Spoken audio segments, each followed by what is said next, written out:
Jackie Gleason was unique. I mean, when he was standing on the stage in a run-through, the director said over the talkback, he said, "Jackie, listen, could you move a little bit? We're getting a little bit of shadow on there, and you could help us." And Gleason's response was, "The camera's got wheels, doesn't it? Let it get over here." And so this is the way everything had to gravitated around Jackie. I mean, he was a show. He was a star, and everybody knew it. And there was no, I mean, Art Carney started out in radio and so forth, and he was a star in radio and so forth.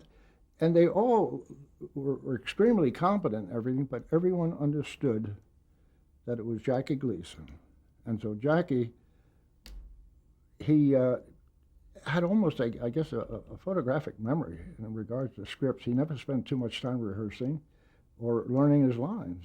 And he came from a background of vaudeville, burlesque, nightclubs, where you were working in front of a live audience.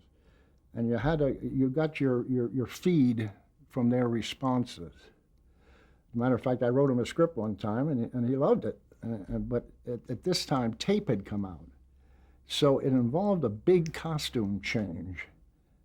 And he said, "Tape?" He said, no. He said, "I don't go to tape. When I have them rolling, I don't want to stop and say I'm going to go to tape." But anyway, so I did the sound on this particular show, and all I had was a phone ring. And it was in the Honeymooners, and Jackie they were going around, but all of a sudden Jackie jumped. He jumped over the phone ring. Now, I had a problem because did he forget the line? Did he forget that part, or didn't I get the cut? And if I hadn't got the cut, and I ring the phone, then it's going to be all hell to pays because Gleason, and it's live. So I kept waiting and waiting, and he was going around and around and around. And finally, and I wasn't getting anything from the control room because they didn't want the responsibility of saying ring it or don't ring it or anything. So there we were. So finally, I thought that he was, and so I rang the phone, and he said, "Yeah."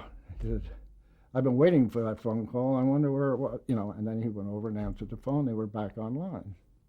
But it was simple as that. But you stuck your neck out, and that's why. There were certain sound effects people that could do these types of shows. You say, well, it's only a phone ring. But you're dealing with such high-powered talent as a Gleason or a Hope or something like that. You had to be so careful, or a Carson. And,